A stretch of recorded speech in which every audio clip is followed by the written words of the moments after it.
ভয়ঙ্কর এক গুহার মুখে দাঁড়িয়ে আছে মেফো। ভেতরে প্রচন্ড অন্ধকার। সামনের দিকে যতই তাকাচ্ছে ততই শুধুমাত্র অন্ধকারই দেখা যাচ্ছে। মেফো আস্তে আস্তে করে সামনে পা বাড়াতে লাগলো। এই অন্ধকার গুহাটা খোলা হয় না কয়েক শত বছর ধরে। এখানে প্রায় শত শত বছর ধরে ঘুমিয়ে থাকা শয়তান জিনেরা স্লিপিং চেম্বারে রয়েছে, যাদের বয়স হয়তো মেফোর জন্মেরও অনেক আগে। মেফো যখন একটু সামনে পা বাড়ালো, ঠিক তখনই অনেকগুলো পাখি ভেতর থেকে বাহিরে বের হয়ে আসলো।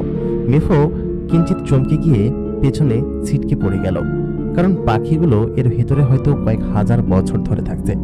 এত অন্ধকার এবং কালো গুহা মেফো এর আগে কখনো দেখেনি। মেফোর হাতে থাকা লাইটারটা মানে হচ্ছে ফায়ার ওয়ালটা সে সঙ্গে সঙ্গেই জ্বালিয়ে দিল। জ্বালিয়ে দেওয়ার সঙ্গে সঙ্গেই ভেতরটা খানিকটা স্পষ্ট দেখা যাচ্ছে। সে সিঁড়ি বেয়ে নিচের দিকে নেমে চলে গেল। নিচের দিকে নামার পরে দেখলো একটা নদী গুহার ঠিক মাঝ বরাবর বেয়ে চলেছে। মেফো আস্তে আস্তে ভেতরে এগোতে লাগলো। মেফো দেখতে পেল নদীর সামনে একটা খেয়া রাখা আছে। এখানে কোনো কিছু দেখা যাচ্ছে না, সম্ভবত আরেকটু সামনে এগিয়ে যেতে হবে। আর এই নদীটা পেরিয়ে ওই পাশে যাওয়ার জন্য হয়তো খেয়াটা রাখা হয়েছে। দড়িটা প্রায় পৌঁছেই গিয়েছে। মেফো ভেলায় উঠে ভেলাটা ভাসিয়ে দিতে লাগলো। নদীটা খানিকটা খরস্রোতা এবং বেশ খানিকটা বড় আছে। নদীর ওই পাশে সম্ভবত কিছু একটা পাওয়া যেতে পারে। গুহার মুখে এই পাশে কোনো কিছু নেই, শুধুমাত্র আটকা অবস্থা। মেফো যখনই নদীর মাঝ বরাবর গেল, তখন সে অনুভব করতে পারল নিশ্চয়ই এই নদীতে ভয়ঙ্কর কোনো কিছু আছে। সে যখন নিচের দিকে তাকালো, দেখল বড় বড় দাঁতওয়ালা অদ্ভুত দেখতে এক ধরনের জন্তু মেফোকে আক্রমণ করার চেষ্টা করছে। শুধুমাত্র একটা নয়, আর এগুলো যে মাছ তাও না, এগুলো মাছের আকৃতিও দেখতে না। মেফোর সঙ্গে সঙ্গেই নৌকাটা দ্রুত গতিতে তীরের দিকে নিয়ে যেতে লাগলো, কিন্তু ততক্ষণে সেই জন্তুগুলো মেফোর বোটের উপর উঠে পড়েছে। মেফোর হাতে থাকা সেই আগুনের ফোয়ারাটা তাদের কাছে কোনো কিছুই করতে পারছে না। মেফো অনেক চেষ্টা করছে তাদেরকে প্রতিরোধ করার। একটা জন্তু এসে মেফোর জুতোতে কামড় বসিয়ে দিল। সঙ্গে সঙ্গেই মেফো ছিটকে পিছে পড়ে গেল। তারপর সে উঠে বসে লাঠি দিয়ে সমস্ত মাছগুলোকে জোরে জোরে পেটাতে লাগলো এবং তারা একে একে পানিতে পড়ে যেতে লাগলো। কিন্তু চারিদিকে দেখা যাচ্ছে আরও অসংখ্য মাছ সামনের দিকে এগিয়ে আসছে। মেফো খুব দ্রুত গতিতে বোটটাকে চালাতে শুরু করলো, কারণ এদের সঙ্গে এখানে পারা যাবে না। যদি কোনো ক্রমে ভুলে নিচে পড়ে যায় তাহলে হয়তো সে নির্ঘাত মারা যাবে। মেফো যখন দেখলো আর সম্ভব না, তখন সে সেই কালো জাদু করা শুরু করলো। সঙ্গে সঙ্গে সেখানে 3-4 জিন চলে আসলো এবং মেফোকে বলল কি যে হুজুর কি করব। তখন মেফো বলল কি যে দেখতে পাচ্ছ না কি করবা, দ্রুত নৌকাটাকে ঠেলে তীরে নেও। তারপর সেই জিনগুলো তাদের সমস্ত শক্তি দিয়ে নৌকাটাকে ঠেলা শুরু করলো। আর একটু হলেই হয়তো মেফো পটল তুলছিল। তারপর তারা তীরে উঠে দ্রুত গতিতে তীরের দিকে মানে মাটিতে পা ফেললো। মাছগুলো তখন তাদের দিকে তাকিয়ে আছে। আসলে এটা মাছ নাকি অন্য কোনো জন্তু বোঝা যাচ্ছে না। জিনিসগুলোর পাও আছে। অদ্ভুত দেখতে এই জন্তুগুলো যদি কাউকে দেখে তাহলে তো একদম খেয়ে ফেলবে। মেফো প্রাণী বেঁচেছে। সে একটু নিঃশ্বাস ছেড়ে সামনের দিকে যেতে শুরু করলো। তার পাশে থাকা 4টা রক্ষী জিন বলল কি যে আমার পিছন পিছন আসো, আর কোনো বিপদের সংখ্যা দেখলে সঙ্গে সঙ্গে আমাকে জানাবে। মেফো আস্তে আস্তে হাঁটতে শুরু করেছে। তার হাতের সেই লাইটারটা প্রায় ফুরিয়ে এসেছে। সে আরেকটা ফায়ারওয়াল ধরালো। চারিপাশে দেখা যাচ্ছে খুবই অদ্ভুত অদ্ভুত সব সিম্বল দেওয়া। এই ধরনের সিম্বল মেফো এর আগে তার বাবার কক্ষে দেখেছে। এগুলো সম্ভবত জিনেদের সিম্বল। সে সামনে এগিয়ে গিয়েই একটা সিম্বল দেখলো। এই সিম্বলটা তার বাবার কক্ষে একদম সামনে আছে, কিন্তু এটা এখানে কেন? এটা কি কোনো পাসওয়ার্ড এদেরকে জাগানোর জন্য? মেফো সামনের দিকে এগিয়ে যেতেই হঠাৎ করেই সেখান থেকে 2জন জিন বলে উঠল, ওস্তাদ সামলে, কারণ উপরে কিছু একটা টানানো রয়েছে যেগুলো একটা ফাঁদের মতো। সেই ফাঁদটা নিচে পড়ে যেতে লাগলো। মেফো সেই ফাঁদের থেকে সরতেই যাবে, ঠিক তখনই একটা জিন সেই ফাঁদটার ওপর পড়ে নিজেকে একদম জখম করে ফেলল। জিনটা সেখানেই মারা গেল। তারপর মেফো যখন আলোটা উপরের দিকে ধরলো, দেখলো অসংখ্য ফাঁদ যেগুলো কিনা একদম ফলার মতো উপরে ঝুলে আছে সেগুলো নিচে পড়ে যাচ্ছে। মেফোর সঙ্গে সঙ্গে নিজেকে বাঁচিয়ে সেখান থেকে সাইড হয়ে গেল। একটা জিন তার নিজের জীবন দিয়ে মেফোকে বাঁচালো। এই জিনগুলো মেফোর বিশ্বস্ত। তারপর সেই ফাঁদ থেকেও মেফো বেঁচে বেরিয়ে গেল। আরেকটু সামনে যাওয়ার পরে মেফো দেখতে পেল বিরাট একটা গেট, এবং এই গেটের ওপারেই সম্ভবত সমস্ত জিনেরা ঘুমিয়ে আছে। এটা কি প্রধান ফটক নাকি অন্য কিছু, নাকি এরকম আরও অসংখ্য স্লিপিং চেম্বার রয়েছে? মেফো সেটা বুঝতে পারছে না। কারণ হচ্ছে তাদেরকে প্রধান স্লিপিং চেম্বারের সেই জায়গাটা খুঁজতে হবে, যে জায়গাটার মধ্যে অধিক সংখ্যক জিন ঘুমিয়ে আছে। প্রায় কয়েক লাখ জিন হবে, যাদেরকে স্লিপিং চেম্বারে অসংখ্য বছর ধরে এখানে ঘুম পাড়িয়ে রাখা হয়েছে, পরবর্তীতে যাতে সৈন্য সংকট হলে তাদেরকে তোলা যায়। আগে যেসব জিনেরা ছিল তারা তো অধিকাংশই মারা গিয়েছে, আর যারাও বা ছিল তাদের দিয়ে অন্ততপক্ষে যুদ্ধ হবে না, সেহেতু সমস্ত সৈন্য জিনদেরকে মুক্ত করতে হবে। মেফো যে গেটটার সামনে দাঁড়িয়ে আছে সেই গেটটা বিশাল বড়। এই গেটের মধ্যে প্রবেশ করা মেফোর হয়তো কার্য নয়, কারণ এখানে বেশ কিছু জিনিস আছে যেগুলো দিয়ে গেটটা খুলতে হবে। কিন্তু কিভাবে খুলতে হবে? তার কাছে তো কোনো সংকেত বা চাবি নেই, কোনো কিছুই নেই। তাকে খোলার জন্য কিছু তো একটা করতে হবে। সে যখনই বিশাল আকৃতির সেই চাকতিটাকে ছোঁয়ার সঙ্গে সঙ্গেই দুই পাশ ফাঁকা হয়ে নিচে একদম গর্ত হয়ে গেল। মেফো সেই গর্তের ভেতরে পড়ে গেল। তার সঙ্গে যে দুজন জিন ছিল, সে দুজন জিনও তাদের ওস্তাদকে খোঁজার জন্য সেই গর্তের ভেতরে ঝাঁপ দিল। মেফো যে এখানে এরকমভাবে পড়ে যাবে সে কখনো কল্পনা করেনি। মেফো নিচের দিকে পড়েই যাচ্ছে। গর্তটা অনেক সরু এবং অনেক চিপা। মেফো নিচের দিকে চলেই যাচ্ছে। মেফো কোথায় গেল? সে কি হারিয়ে গেল? তার কি হবে? কুরুলুস রাজ্যের রাজদরবারে তখন সম্রাট সুলেমান সবার সঙ্গে রাজদরবার সামাচ্ছিল। ঠিক তখনই সেখানে একজন জিন জখম অবস্থায় এসে উপস্থিত হয়। বলে, মহারাজ, একটা খারাপ খবর আছে। তখন সে বলে কি যে কি খারাপ খবর? সেই জিনটা বলে কি যে আপনি যে দ্বাররক্ষীদেরকে পাঠিয়েছিলেন সবথেকে শক্তিশালী, সে মারা গিয়েছে এবং মাফতা এবং নাড়ু এর কাছে বন্দী রয়েছে কিছু জিন, তারা তাদেরকে নিয়ে গেছে, আর মেফো বেঁচে গিয়েছে। এই কথা শোনার পরে সর্দার সুলেমান সঙ্গে সঙ্গে রেগে গেলেন এবং বললেন, তোদের দ্বারা কোনো কাজই হচ্ছে না।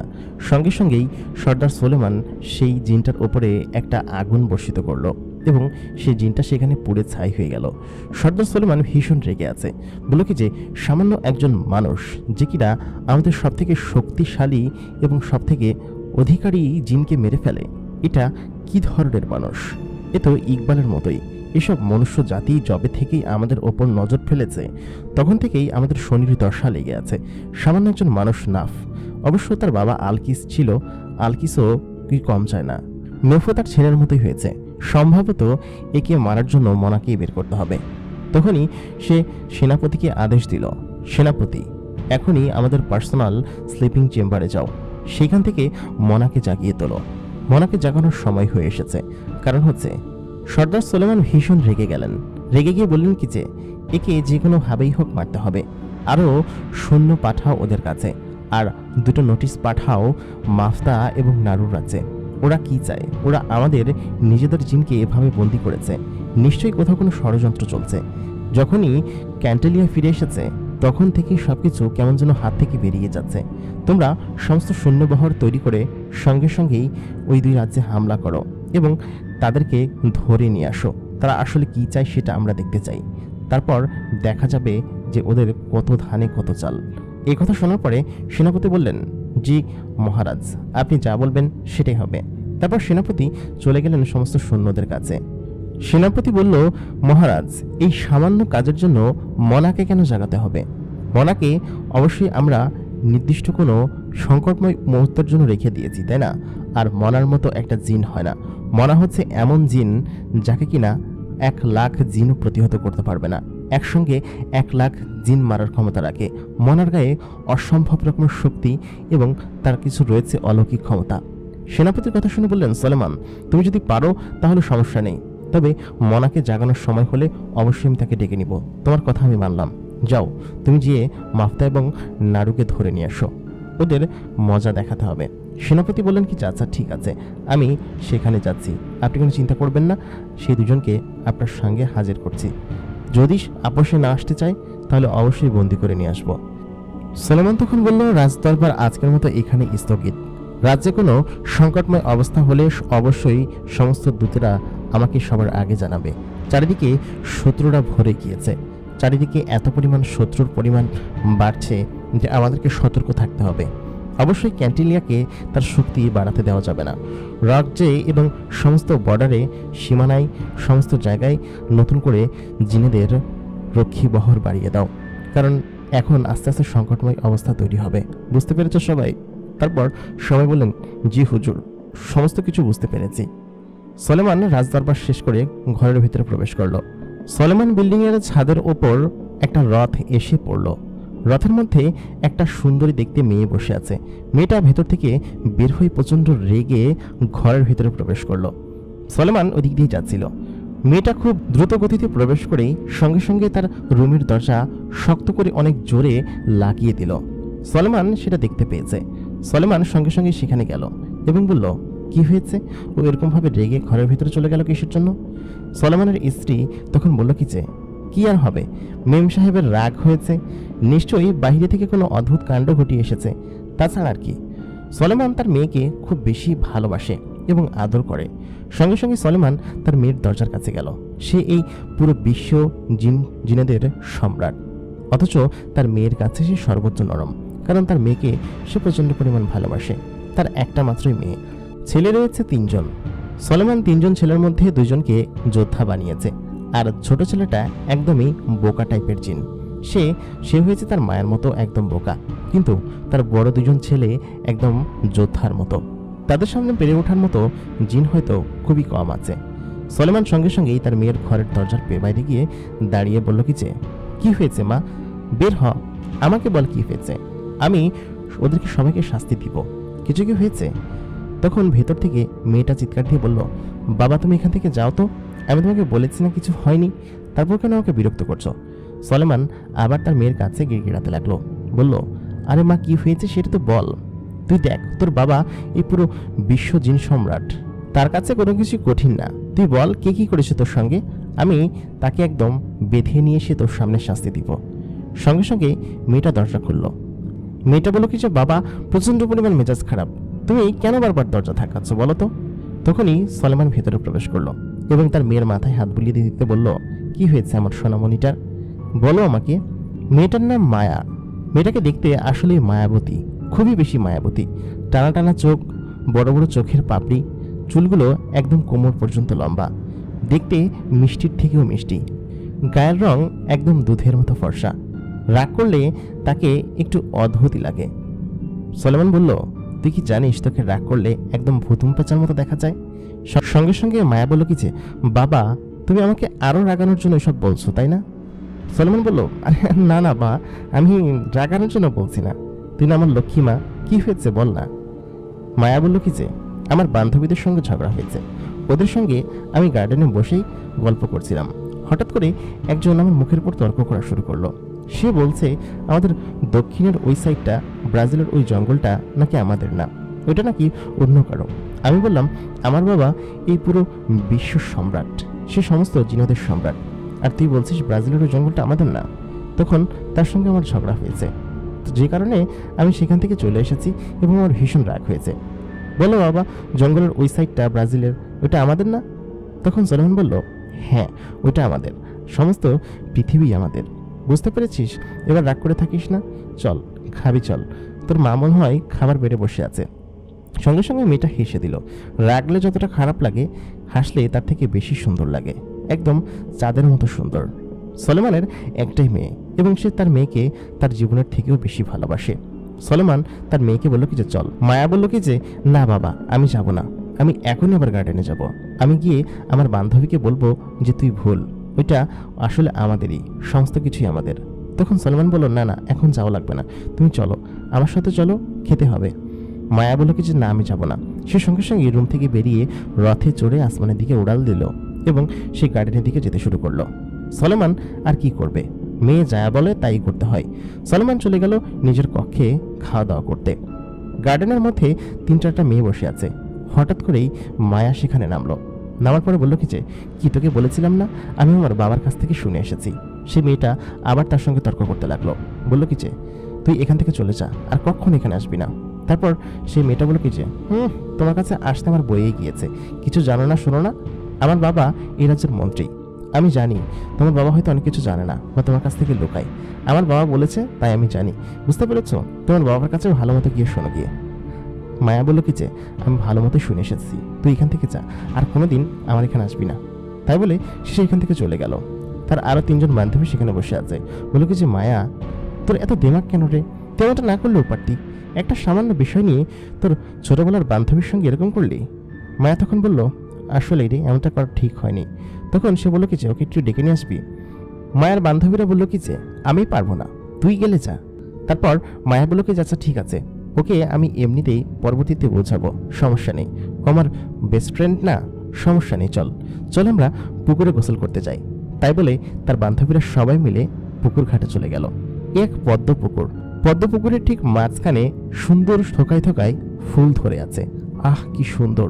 চারিপাশে শুধুমাত্র চেরি ফুল, নানান ধরনের সাদা, কালো, রঙিন, লাল, নীল ফুল ফুটে আছে।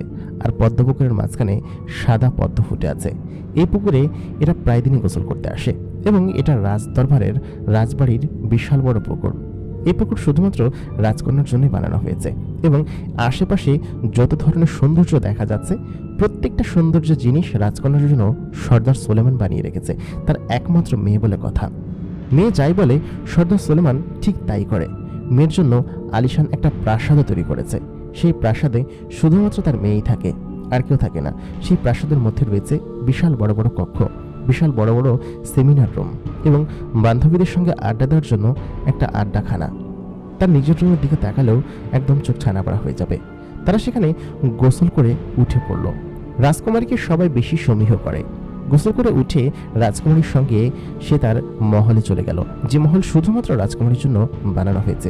মহলটা দেখতে একদম বারবি ডলের মতো, এত চমৎকার মহল যে যে কেউ দেখলে সেই মহলের প্রেমে পড়ে যাবে। মহলের ভেতরে ঢুকেই রাজকন্যা তার কাপড়গুলো পরিষ্কার, মহলের ভেতরে ঢুকেই রাজকন্যা তার ভেজা কাপড়গুলো ছেড়ে নতুন একটা জামা পরল। যখন চেঞ্জ করছিল তখন তার বান্ধবীরা বলল, ইস কত সুন্দর সবকিছু, এত চমৎকার শরীর যদি আমাদের হতো কতই না ভালো হতো। তখন পাশ থেকে আরেকজন বলে উঠল, ওর এত সুন্দর শরীর এবং এত রূপ যৌবন দেখেই তো ও রাজকন্যা, না হলে কি এমনটা হতো নাকি? তখন মায়া বলল কি যে উফ চুপ করতো, তোরা পারিসও বটে, দ্রুত জামা কাপড় চেঞ্জ করতে দে, আমার ক্ষুধা লেগেছে, আমি দ্রুত বাসায় যাব, তোরা চলে যা, ঠিক আছে? সবাই জামা কাপড় পরিবর্তন করে চলে গেল। মায়া তার নিজের রুমে বসে আছে, আয়নার সামনে নিজেকে দেখছে। মায়া আসলে দেখতেই খুবই মায়াবতী। মায়ের মতো সুন্দরী কোনো মেয়ে কি এই পৃথিবীতে আছে? মায়া সেটাই ভাবতে লাগলো এবং বলল কি যে সেই হয়তো সব থেকে সুন্দরী। আহ কি সুন্দর দেখতে! রাত তখন প্রায় 2:30 হবে। ইউসুফ তার স্বপ্নের মধ্যে একটা অদ্ভুত ভীষণ দেখছে। ইউসুফ মাঝে মধ্যেই এমনটা দেখে। ইউসুফের বয়স এবার 16 বছর পার হলো। সে আস্তে আস্তে বড় হয়ে যাচ্ছে। যত বড় হচ্ছে ইউসুফের মনের মধ্যে তত ধরনের অদ্ভুত অদ্ভুত সব জটিলতা তৈরি হচ্ছে। ইউসুফ প্রায় দিনই এই স্বপ্নটা দেখে। ইউসুফ স্বপ্নের মধ্যে দেখছে সে একটা ধবধবে সাদা রুমের ভেতরে দাঁড়িয়ে আছে। চারিপাশেই শুধু সাদা আর সাদা, চারপাশে অন্য কোনো কিছু দেখা যাচ্ছে না। এত সাদা এলাকা ইউসুফ এর আগে কখনো দেখেনি। ইউসুফের সামনে শুধুমাত্র ধোঁয়া এবং ধোঁয়া, শুধুমাত্র সাদা ধোঁয়া। চারিপাশে ইউসুফ দৌড়ে বেড়াচ্ছে, কিন্তু ইউসুফ কাউকে দেখতে পাচ্ছে না। এই কোন জায়গায় এসে পড়েছে ইউসুফ? এই জায়গাটা কি তার পরিচিত, নাকি সে এই জায়গায় কেন আসে প্রতিনিয়ত বারবার? ইউসুফ কি কারোর সঙ্গে দেখা করতে আসে সেখানে? হঠাৎ করেই ইউসুফের ঘুম ভেঙে গেল। এই নিয়ে ইউসুফ অসংখ্যবার এই স্বপ্নটা দেখছে। কতবার হয়েছে ইউসুফের জানা নেই, তবে এই জায়গাটাই কেন সে বারবার স্বপ্নে দেখে? এই জায়গায় কি বিশেষ কোনো কিছু আছে? ইউসুফের ঘুম ভেঙে গেল। ইউসুফ সঙ্গে সঙ্গে ঘরের বাইরে বেরিয়ে আসলো। ইউসুফের কিছু ভালো লাগছে না। কিছুক্ষণ বাদে সোহানা ঘুম থেকে উঠে বলল কি যে কিরে বাবা, এখানে বসে আছিস কিসের জন্য? ইউসুফ তখন সোহানাকে জিজ্ঞেস করলো, আচ্ছা মা, আমি কি তোমাদেরই সন্তান? আমার কেমন যেন মনে হয় আমি অন্য কোথাও থেকে এসেছি। আমি অন্য 5টা স্বাভাবিক ছেলের মতো কেন নয়? এখানকার যত ছেলেরা আছে আমাকে কেউই তাদের সঙ্গে খেলতে নেয় না, কারণ তাদের থেকে আমি ভিন্ন, আর সবাই কেমন যেন আমার সঙ্গে করে। আমি কি আসলেই তোমাদের সন্তান? ইউসুফ এই কথা বলার পরে সোহানা বলল, হ্যাঁ রে বাবা, তুই আমাদেরই সন্তান এবং আল্লাহ তাআলা হয়তো তোকে বিশেষ ক্ষমতা দিয়ে পাঠিয়েছে বিশেষ কোনো কাজের জন্য। সোহানা এই কথা বলার পরে ইউসুফ বলল কি যে আচ্ছা ঠিক আছে মা, আমার ভীষণ মাথা ব্যথা করছে, তোমার কোলে শুয়ে একটু ঘুমাই, তুমি আমার মাথাটা টিপে দাও। ইউসুফ সোহানা এবং সর্দার ওসমানের আদরের সন্তান। সর্দার ওসমান তাদেরকে খুবই ভালোবাসে এবং তাদের যেহেতু কোনো সন্তান নেই, নিঃসন্তান দম্পতি, সেহেতু ইউসুফই তাদের একমাত্র সহায় সম্বল। ইউসুফ সোহানার কোলের উপর শুয়ে আছে। ইউসুফ খানিকক্ষণের মধ্যেই ঘুমিয়ে পড়ল। মেফো অনেক নিচে চলেই যাচ্ছে। মেফো কি মারা যাবে? কোনো আগুনের নদীতে পড়বে? মেফো কিছুই বুঝতে পারছে না। মেফো যেটা ভেবেছিল ঠিক সেটাই।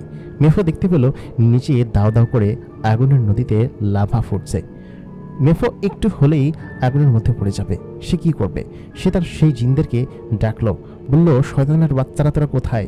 আমাকে বাঁচা, আমি এখনই মরে যাব। এই আগুনের মধ্যে পড়লে আমি আর জীবিত বেঁচে থাকতে পারবো না। মেফো তার আপ্রাণ চেষ্টা করে সে আগুনের মধ্যে থেকে বাঁচার চেষ্টা করছে। আর একটু হলে মেফো আগুনেতে পড়ে যাবে। আগুন প্রায় ছুঁয়ে ফেলেছে মেফোকে। ঠিক তখনই দুজন জিন তার হাত ধরে ফেলল। মেফোর ঠিক এক হাত নিচে আগুনের নদী। মেফো নিজেকে একদম ভয়ে শুটকিয়ে ফেলেছে। মেফো আর একটু হলে আগুনের মধ্যে পড়ে যেত। সঙ্গে সঙ্গে বলল কি যে, শয়তানের বাচ্চা তোরা কোথায় ছিলি? দেখছিস না আমি পড়ে যাচ্ছি? তখন সেই জিন দুটো বলল, ক্ষমা করবেন হুজুর, ভুল হয়ে গিয়েছে, আর হবে না। আপনাকে সবসময় এখন থেকে দেখে রাখবো, কোনো চিন্তা করবেন না। মেফোর আত্মা যেন শুকিয়ে গিয়েছে। তার জান খুলে হাতে চলে এসেছে এমন অবস্থা, কারণ আগুনের মধ্যে পড়লে সে নিঃঘাত মারা যেত। সঙ্গে সঙ্গেই সেই জিন দুটো তাকে কিনারায় নিয়ে দাঁড় করালো।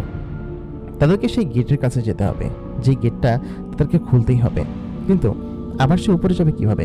যে গলি দিয়ে এসেছিল সেই গলি দিয়ে তারা যেতে পারবে না। মেফো আবার সামনের দিকে হাঁটতে লাগলো। এই জিন দুটোকে বলল, তোরা ওপরে যাওয়ার রাস্তা খোঁজ, যেখান থেকে আমরা এসেছি।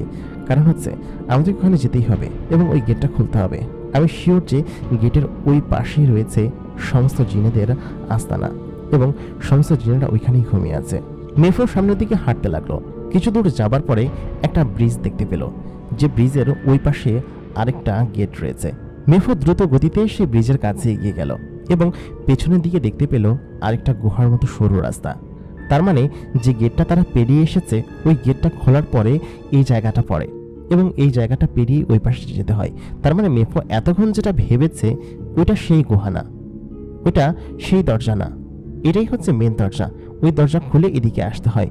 তার মানে ওদিক দিয়ে যে আসার চেষ্টা করে সে সঙ্গে সঙ্গেই ওইটা খুলে আগুনের নদীর মধ্যে পড়ে যায়। এত সিকিউরিটি দিয়ে রেখেছে এখানে, আসলে খুবই অদ্ভুত বিষয়। জিনেদের স্লিপিং চেম্বার, এটাই সম্ভবত জিনেদের প্রধান কার্যালয়। এই স্লিপিং চেম্বারেই নিশ্চয়ই লাখ লাখ জিন ঘুমিয়ে আছে। মেফো সঠিক জায়গায় এসেছে, আর অন্যান্য জায়গায় হয়তো অল্প সংখ্যক জিনেরা ঘুমিয়ে আছে। মেফো সেই আগুনের ব্রিজটা পার হলো নদীর ওপর দিয়ে। ব্রিজটা পেরিয়ে সামনে এগোতেই সেই প্রধান ফটক পড়ল, যে প্রধান ফটকের গায়ে অদ্ভুত অদ্ভুত সেই সিম্বলগুলো দেওয়া আছে, যে সিম্বলগুলো তারা শুরুতেই ঢুকতেই দেখেছিল। মেফোর এই সিম্বলগুলো অনেকটা পরিচিত, কারণ এই সিম্বলগুলো মেফোর বাবার রুমেই ছিল। তার মানে এখানে যারা ঘুমিয়ে আছে তাদেরকে কি আমার বাবাই ঘুম পাড়িয়েছে?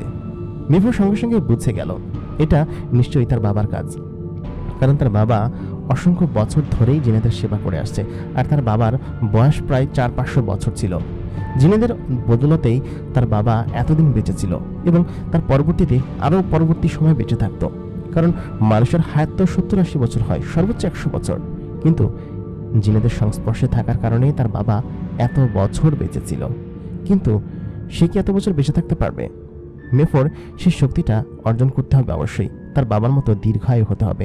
তার মানে এটা বোঝা গেল এই স্লিপিং চেম্বারে যত জিন ঘুমিয়ে আছে সমস্ত জিনকে তার বাবাই এখানে ঘুম পাড়িয়ে গিয়েছিল, এবং এই স্লিপিং চেম্বারগুলো সে ছাড়া আর কেউই খুলতে পারত না। সে অবাক হলো, কারণ তার বাবা একজন সাধারণ মানুষ ছিলেন না, তার বাবা ছিল অসাধারণ। যদি ইকবাল তার বাবাকে মেরে না ফেলতো তাহলে হয়তো এই সমস্ত গোটা বিশ্বের জিনেদের সর্দার তার বাবা হতো। ইকবালকে সে তার নিজের হাতে হত্যা করবে। মেফো সেই পণ করেছে, কারণ এখন তাদের অবস্থা ভিন্ন হতে পারত, কারণ তার বাবা শেষে একদিন বলে গিয়েছিল যে তার কাছে বড় শয়তানকে কবজে করার এবং হত্যা করার বিদ্যা রয়েছে, এবং সে সেটা রপ্ত করে ফেলেছে। ক্যান্টিলিয়া এবং বড় শয়তান দুজনকেই হত্যা করে সে সমস্ত জিনেদের রাজা হয়ে যাবে, কিন্তু শুধুমাত্র ইকবালের কারণে সেটা সম্ভব হয়নি। আমি আসছি বাবা, তোমার হত্যার প্রতিশোধ নেওয়ার জন্য আসছি, এবং সমস্ত জিনেদের সম্রাট আমি হব বাবা, তুমি লিখে রেখো। এটা বলে সে সামনের দিকে সেই সিম্বলগুলো মেলাতে লাগলো। এই সিম্বলগুলো সে নির্ঘাত মেলাতে পারবে, কারণ তার বাবার কাছে এই সিম্বল সম্পর্কে সে জেনেছে এর আগে। তার বাবা একদিন ডেকে তাকে এই সিম্বল সম্পর্কে বুঝিয়েছিল, বলেছিল, কিন্তু এই সিম্বল দিয়ে কী করতে হয় সেটা তার বাবা তাকে বলেনি। সম্ভবত সময়ের অপেক্ষা করছিল, যখন সে রাজা হয়ে যাবে তখন হয়তো সে বলতো। কিন্তু এখন মেফো বুঝতে পারছে যে এই জায়গাটা কেন এত ভয়ঙ্কর এবং এত সিকিউরিটি দিয়ে রাখা। মেফোর হাড় হিম হয়ে যেতে লাগলো। মেফোর সঙ্গে সঙ্গে এই সিম্বলগুলো মেলাতে শুরু করলো, কিন্তু অনেক বছর আগে দেখা সেই বিদ্যা মেফোর মাথায় আসছে না। মেফো সেখানে বসে পড়লো, অনেকভাবে চেষ্টা করলো সিম্বলগুলো মেলানোর, কিন্তু কোনোভাবেই সিম্বলগুলো মিলছিল না। মেফো সঙ্গে সঙ্গে আবার চেষ্টা করতে শুরু করলো এবং খানিকক্ষণ বাদে সে সফল হলো। এত বছর পরে সেই সিম্বলগুলো মেলাতে পেরেছে, এটাই তার কাছে ভাগ্যের ব্যাপার। কিন্তু তারপরেও দরজা খুলছে না। তখন মেফো বলল কি ব্যাপার, দরজা খুলছে না কিসের জন্য? আমি তো সমস্ত কিছু মিলালাম।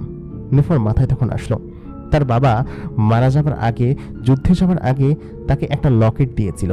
সেই লকেটের সিম্বল অনুযায়ী এখানে একটা সিম্বল আছে, একদম হুবহু দেখতে লকেটের মতো। তাহলে কি এটাই সেই জাদুকরি লকেট, যে লকেটটা তার বাবা তাকে দিয়ে গিয়েছিল? কিন্তু সেই লকেটের ব্যাপারে কিছু বলেনি। সঙ্গে সঙ্গেই মেফো তার গলায় হাত দিল। সেম দেখতে একই রকমের লকেট মেফোর গলায় রয়েছে। বাহ, এটা তাহলে এখানে দেওয়ার সঙ্গে সঙ্গে কাজ করবে। সঙ্গে সঙ্গে মেফো গলা থেকে তার চেনটা টান দিয়ে ছিঁড়ে ফেলল এবং সেখানে রাখতেই সেই দরজার ফাঁক দিয়ে আগুনের মতো আলো বের হতে লাগলো এবং সেই দরজাটা আস্তে আস্তে করে খুলে যেতে লাগলো। অসংখ্য বছর পরে এই দরজাটা খোলা হয়েছে। দরজা খোলার সঙ্গে সঙ্গেই সামনে থেকে দুজন বড় দৈত্য মেফোর সামনে এসে বলল, তোমার নাম কি? মেফোর সঙ্গে সঙ্গে বলল, আমার নাম মেফো, আমি সম্রাট আলকিসের একমাত্র সন্তান এবং উত্তরাধিকারী। সঙ্গে সঙ্গে সেই দৈত্য দুটো বলে উঠল, সুস্বাগতম তোমাকে। এত বছর তোমাদের জন্যই আমরা অপেক্ষা করে আছি। তুমি আসবে এটা আলকিস বলেছিল এবং আলকিস সেটা সফল করেছে। ওয়েলকাম, তোমাদেরকে স্বাগত জানাচ্ছি, ভেতরে প্রবেশ করো। সঙ্গে সঙ্গেই মেফো সেই লকেটটা উঠিয়ে ভেতরে চলে আসলো। লকেটটা তার বাবা তাকে দিয়েছিল, সে এভাবেই এখানে এটাকে ফেলে যেতে পারে না। সে আবার তার গলায় পরে নিল। সামনে যখন মেফো এগিয়ে গেল, সে যেটা দেখতে পেল সেটা দেখার জন্য সে মোটেই প্রস্তুত ছিল না। সামনে লাখ লাখ স্লিপিং চেম্বার সেই গাছের শিকড়ের সঙ্গে যুক্ত রয়েছে এবং এত ঘনভাবে রাখা। মেফো সামনের দিকে তাকিয়ে অবাক হলো। সে সঙ্গে সঙ্গে অট্ট হাসিতে ফেটে পড়ল।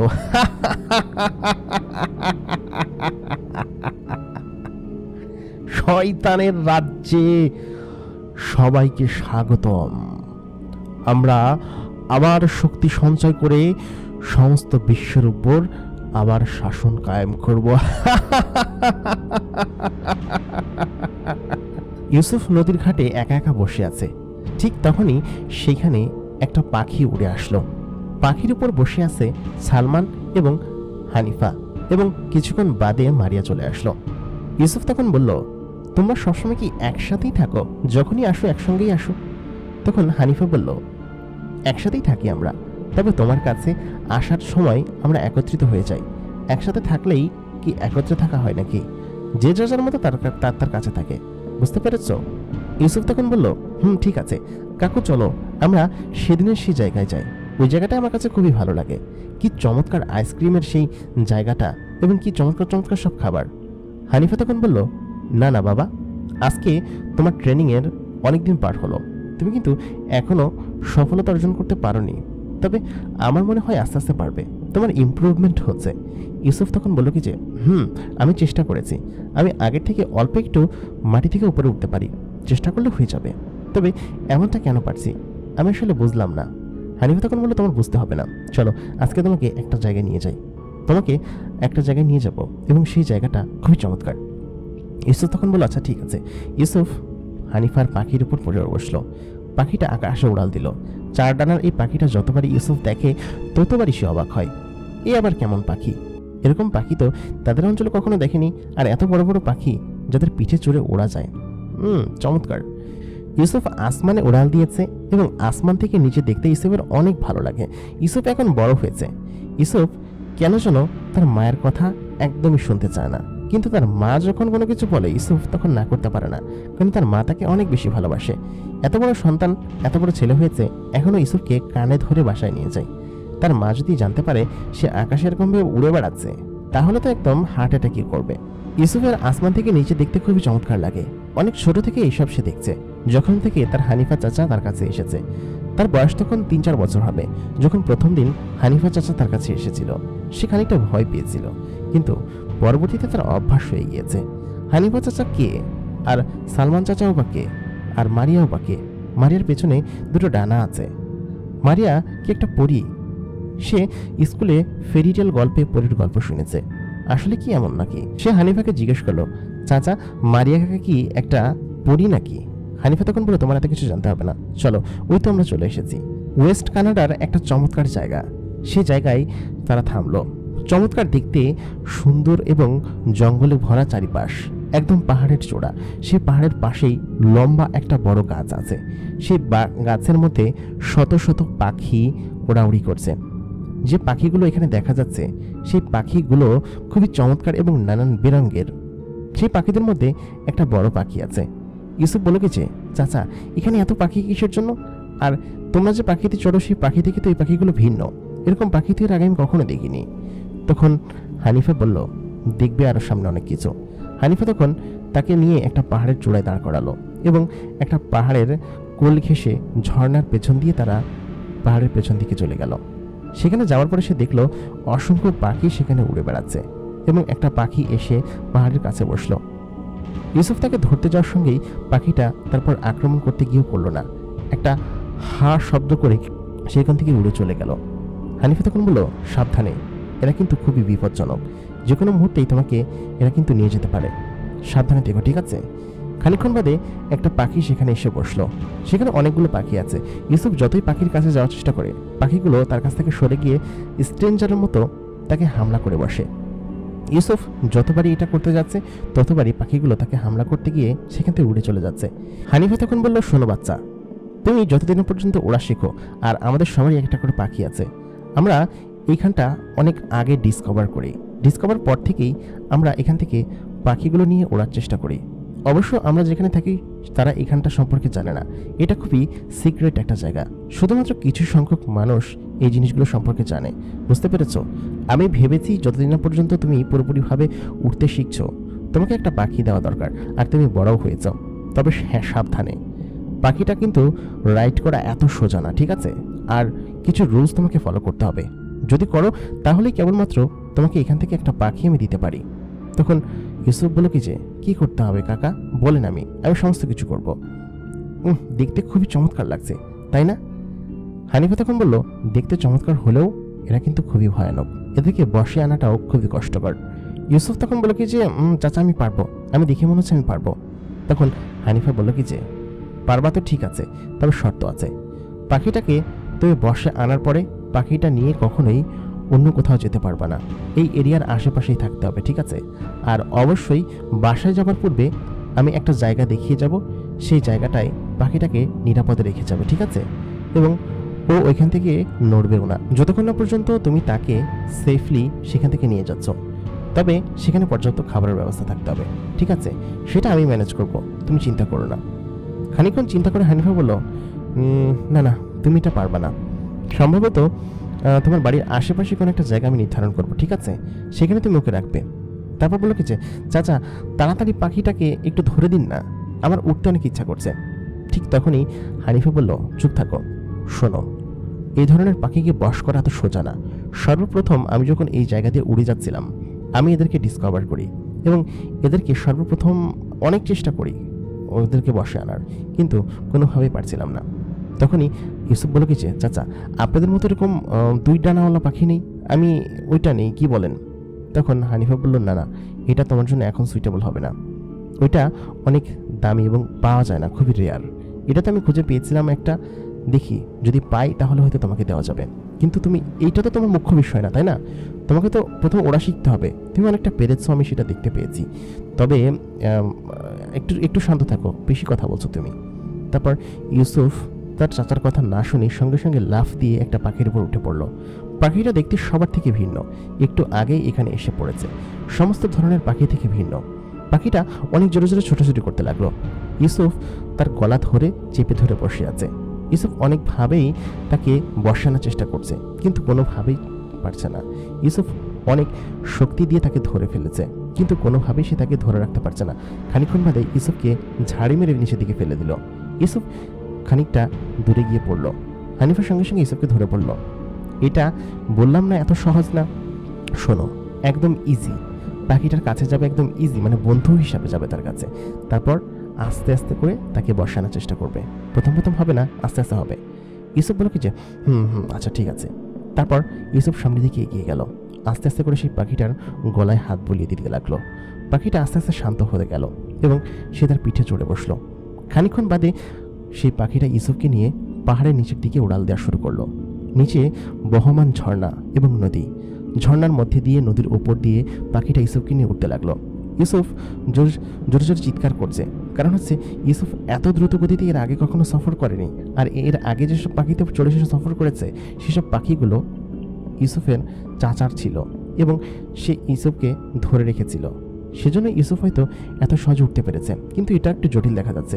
পাখিটা আঁকা বাঁকা উঠছে, ইউসুফ প্রায় পড়ে যেতে যাচ্ছিল। তার গলাটা আবার শক্ত করে চেপে ধরলো। পাখিটা খানিকক্ষণ বাদে একটু স্বাভাবিকভাবে উঠতে শুরু করলো। ইউসুফ প্রথমবারের মতো স্বাভাবিক হলো।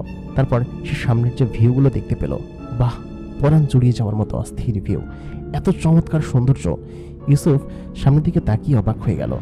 সে গলা দিয়ে যেন তার চিৎকার বের হচ্ছে। ইউসুফের এমন এক্সপিরিয়েন্স আসলেই খুব চমৎকার। ইউসুফ সমস্ত পাহাড় উপত্যকা এবং চারিপাশে উড়াল দিতে লাগলো। অনেকক্ষণ ধরে উড়ল সে। সমস্ত পাহাড়ের ভেতর দিয়ে, মেঘের ভেতর দিয়ে ইউসুফ ঘুরে ঘুরে উঠতে শুরু করলো এবং অনেকক্ষণ পরে ইউসুফ এসে সেই জায়গায় ল্যান্ড করলো যে জায়গা থেকে ইউসুফ উড়াল দিয়েছিল। সবাই এসে তার পেছনে দাঁড়ালো। মারিয়া বলল কি যে, বাহ, আমি তো প্রথম কয়েকবার আছাড় খেয়েছিলাম এদেরকে বশ করার জন্য। আর আমরা তো জিন, আমরা চাইলে উঠতেও পারি, অনেক কিছু করতে পারি, কিন্তু মানুষ হিসাবে হয়তো তুমিই প্রথম যে কিনা এত সহজে পাখিগুলোকে বশ করে ফেলেছ, আমাদের থেকেও সহজে। কিন্তু সালমানকে যে কত কষ্ট করে শেখাতে হয়েছে জানো না? ও তো প্রায় 10-12 দিন লাগিয়েছে শেখার জন্য, কতবার যে উপর থেকে নিচে পড়েছে জানো না? ইউসুফ তখন বলল, সালমান চাচা তো একটা বোকা, কিছু বোঝে না। তখন ইউসুফ বলল, তোমরা মানুষ না মানে?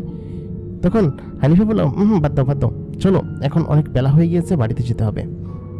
তখন ইউসুফ বলল কি যে, চাচা আমি কি পাখিটাকে সঙ্গে করে আমার বাড়িতে নিয়ে যেতে পারি? আমার খুব ভালো লেগেছে। ইউসুফকে হানিফা বলল কি যে, একদমই না, এখানে আমরা আবার কালকে আসব, তবে এখান থেকে আমাদেরকে এখনই দ্রুত যেতে হবে। তোমার মা হয়তো তোমার জন্য চিন্তা করছে, সন্দেহ হয়ে এসেছে, আর আমাদেরকে নিরাপদে তোমাকে বাড়িতে পৌঁছে দিয়ে আসতে হবে, ঠিক আছে? তাড়াতাড়ি চলো। প্রিয় দর্শক, জিনের দুনিয়া সিজন 2 এপিসোড নাম্বার 5 এখানেই শেষ। এপিসোড নাম্বার 6-এ কী হয়েছিল জানতে হলে আমাদের সঙ্গেই থাকুন। আমি বরাবরের মতো কণ্ঠে আর যে ইমরান আপনাদের সঙ্গে আছি, আপনাদের প্রিয় আর যে আমার কণ্ঠে আপনাদের গল্পগুলো শুনতে কেমন লাগছে অবশ্যই আমাদেরকে লিখে জানাতে পারেন। জিনের দুনিয়া সিজন 1 এখন পর্যন্ত যারা দেখেননি তারা অবশ্যই জিনের দুনিয়া সিজন 1 দেখে আসবেন দ্য মেগাবক্স চ্যানেলে, এবং দ্য মেগাবক্স প্রাইমে জিনের দুনিয়া সিজন 2 এখানে সবাই দেখতে পারবেন। যারা নতুন দেখছেন আমাদের চ্যানেলের ভেতরে গিয়ে বাকি এপিসোডগুলো দেখে আসতে পারেন, এবং আমাদের চ্যানেলে আরও অসংখ্য ভিডিও আছে, সবগুলো দেখার জন্য অনুরোধ রইল। আমি আর যে ইমরান এতক্ষণ আপনাদের সঙ্গে ছিলাম, আপনাদের প্রিয় হোস্ট। আপনারা আমাকে অনেক ভালোবাসা, অনেক সাপোর্ট দিয়েছেন। আমাদেরকে বেশি বেশি করে কমেন্ট করুন। আমার কণ্ঠে আপনার গল্পগুলো শুনতে কেমন লাগছে অবশ্যই সেসব আমাদেরকে কমেন্ট করে জানাতে পারেন। দেখা হবে পর্ব নাম্বার 6-এ। কী হয়েছিল জানতে হলে আমাদের সঙ্গে থাকুন এবং দ্য মেগাবক্স প্রাইম সাবস্ক্রাইব করুন। আমাদের আরেকটা চ্যানেল দ্য মেগাবক্স সাবস্ক্রাইব করুন। দেখা হবে পরবর্তী এপিসোডে। ততক্ষণ পর্যন্ত ভালো থাকবেন, সুস্থ থাকবেন এবং চিল করবেন। ধন্যবাদ সবাইকে।